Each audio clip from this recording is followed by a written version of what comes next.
All right, it's David Mason, back again. Today I'm going to talk to you about habitat and succession.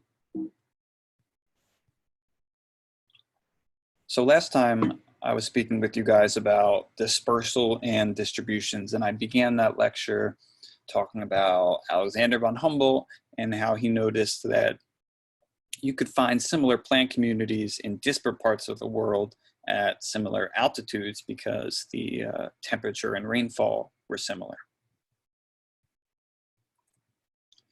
But that's not the only thing that determines where you'll find organisms, right?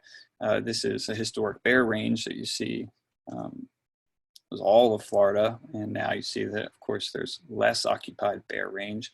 And you know, the climate in Florida hasn't changed all that much through this time. But what has changed is that the humans have moved in and changed the land cover type. So we've sort of changed parts of the bear's habitat, and that sort of gets us to a discussion about a bear's or any organism's niche. A niche is a term based in architecture. It describes where a statue is placed, where it stands, I guess, this recessed area here. And similar in the ecological context, describes the location of an organism, not necessarily just the geographic location, but its place in an ecological community, I guess. So the niche describes how an organism or population responds to the distribution of resources and competitors. So in a place with many resources, you would expect to find more of the organism or maybe healthier versions of the organism. Whereas a place with more predators or pathogens or competitors, you would expect to find less. The niche also describes how an organism or population alters those same factors. So sort of previous definitions of the niche sort of left this out, and as the definition has matured, it's something we understand that we should include when we talk about the niche now. So you think about something like a herbivore that changes the environment by which plants it feeds on. You think about seed dispersers that determine where different plants can grow. You think about ecological engineers, for sure. Something like a beaver, which clearly changes the physical environment, or a gopher tortoise even. And this idea of the niche is really important for species coexistence. There's something called the competitive exclusion principle, which says that organisms cannot coexist if they use exactly the same resources, because eventually one will cause the other to go extinct. There are other ways species can coexist. For example, I talked about dispersal last time. If organisms aren't actually in the same physical space, maybe they don't disperse far enough, or they don't disperse in the same locations, then they could potentially use the same type of resources without competitive exclusion. But when you're in a specific place and you're talking about organisms, they must use the resources that are there differently, or they wouldn't be able to coexist. This is a diagram from Robert MacArthur's work on warblers. You see that these different warblers, although there is quite a bit of overlap for some of them, they use different parts of this tree. And that's what enables them all to persist as different species. There's also something called the fundamental and the realized niche. The fundamental niche just describes all of the area where a species can exist. So Scythomimus here could potentially persist in low tidal and high tidal areas, but when it's competing with Balanus, who I assume is a better competitor for lower tidal areas, the Scythomimus' realized niche is now a subset of the fundamental niche. It's only here at the high tidal areas.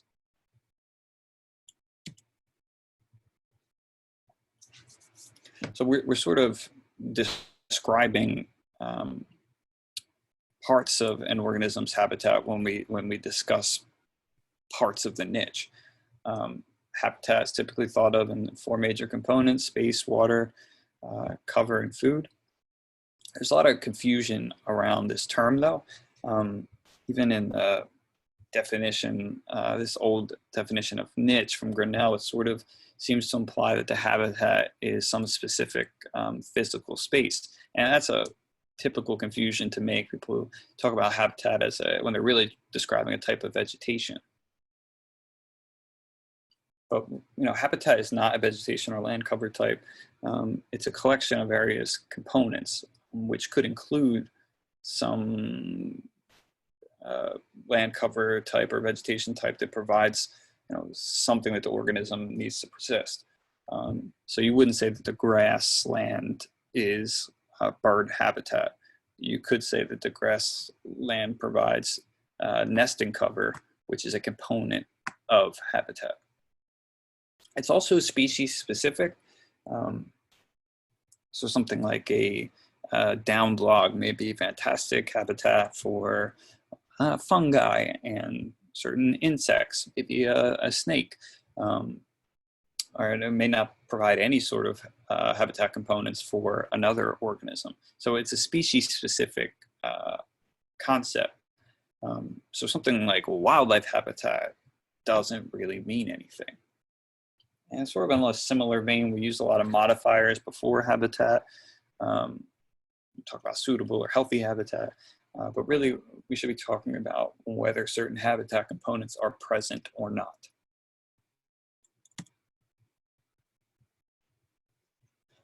So habitat components can be found in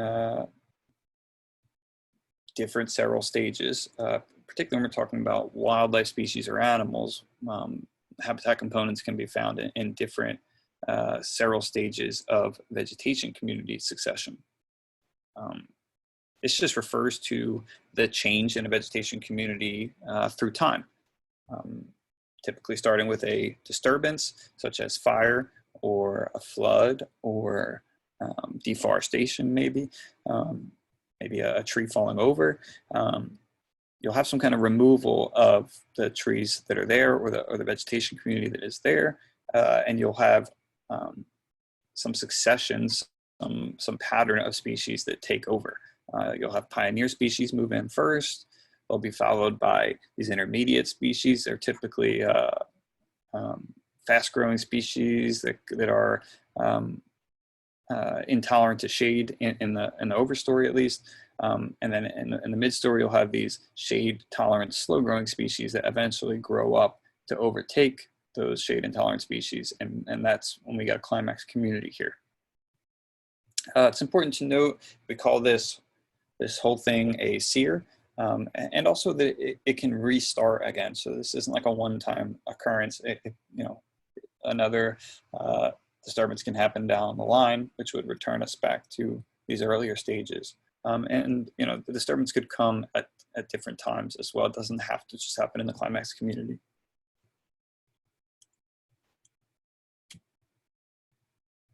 So different organisms use different several stages for different components of habitat. Some are restricted. Over here, you got the grasshopper sparrow, which needs to be in grassy areas or can presumably feed on grasshoppers. Something like a white-tailed deer or a red squirrel or a red fox can be found in multiple different several stages. And some organisms will actually require different several stages for different habitat components. So a woodcock here, it's a squat little bird that feeds on grubs and stuff in the soil. It needs abandoned farmlands, things like that, for its singing ground, for mating purposes, and then brood and nesting habitat can occur in intermediate stages, intermediate vegetation several stages, or early several stages. It's important to note that succession can be spoken about in terms of space or change along a physical gradient. So we were talking about previously about imagining a vegetation community that changed with time since, you know, a disturbance like fire or something. We're just imagining that same piece of geographic area, that same piece of land, and watching the plants change through time. You could also move along a physical gradient and watch plant communities change. So this is a succession of vegetation, you know, from some kind of body of water.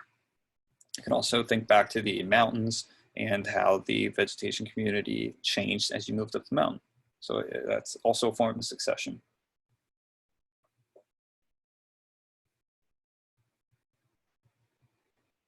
You know, we were talking about vegetation succession.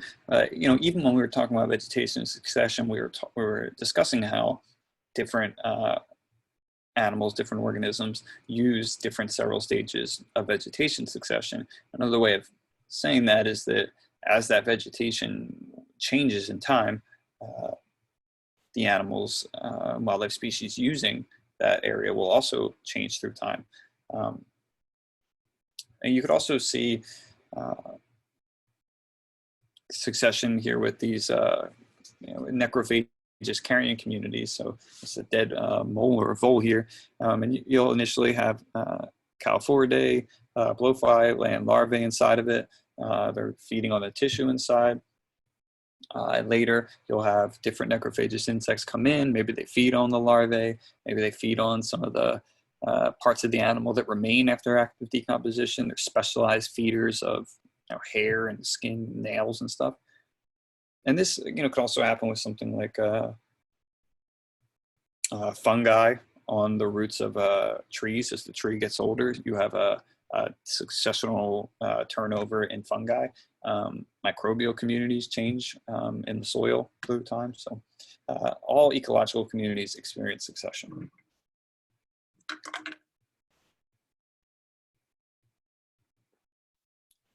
It's important also to discuss the distinction between primary and secondary succession. Primary succession is what we call it when it starts with no soil. So it's just bare, exposed rock or earth. And then the soil builds up because you have some, you know, eventually you have some kind of biotic life clinging to this bare ground. In this case, it's lichen. You know, as they die and fix nutrients there, you'll have the buildup of organic material and soil, allowing other organisms to eventually colonize as well. And this typically happens, or good examples at least, are glacial retreat. So, you know, we had glaciers that came all the way down, probably like halfway down America, maybe a little less, and then they retreated back north, and they scoured the earth as they did so, leaving nothing but bare rocks in many cases, and primary succession could occur. Also, there's a famous example of Krakatoa, which is a volcano. That happened in modern enough times, I think the early 20th century, that we have good records of it. This volcano happened, everything on this island was decimated, and scientists could, you know, keep track of and chart organisms as they arrived, and primary succession occurred.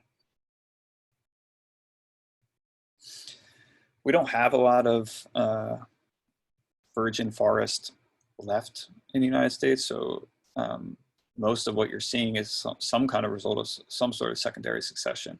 I mean, there is so few here on the East Coast. I have a book of the different locations of primary forest, virgin forest, and it's like, you know, it's like 30 pages long. So there's not much left.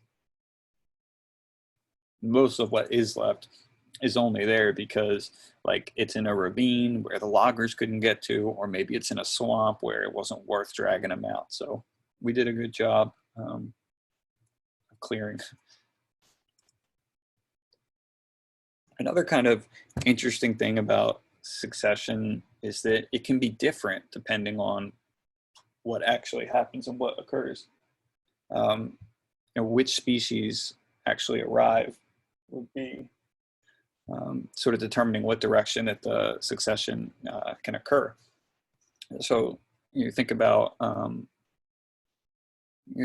early successional stage, and which seeds actually land there. or which herbivores visit that area and hammer certain plants. Those things can sort of determine where succession goes. In this example here, this oak triangle is more talking about different kinds of disturbances that can happen, or different climatic changes that can sort of push the forest in other ways. But I just wanted to make that point that it's a dynamic process that is affected by other organisms. So how do animals choose which geographic areas that they use to find their habitat components? We have habitat use, which is the way an animal uses or consumes physical and biological components within the habitat. You can think about this in the case of plants as well. And then we have habitat selection, which is this hierarchical process that animals use to make decisions where they find their habitat components at. We have these other terms that we use as well: habitat preference, habitat availability, and habitat quality. We'll talk a little bit about trying to determine things about habitat quality and some of the difficulties associated with that. So this hierarchical process begins with the geographic range. So this is the farthest sort of macro view of where an organism is, and that's sort of a result of dispersal and distribution. Some of the things I talked about in that original lecture, some consequences of the geologic history, and this is where this species can get to, or where it ended up. And then within that, you're going to have a specific animal's home range, which part of that geographic range the animal occupies. And then within that home range, there are habitat components that the animal is looking for, and then specific resources within those microsites. So, you would think about a squirrel being, this could be on the East Coast somewhere of the United States. That would be its geographic range. Maybe it lives in southern Jersey, southern New Jersey as its home range. It's going to be living within a forest. That's a habitat component it's looking for, are the trees in the forest. And then specific microsites, could be something like where the acorns are, or maybe a branch it uses for nesting, or a particular tree it likes to visit.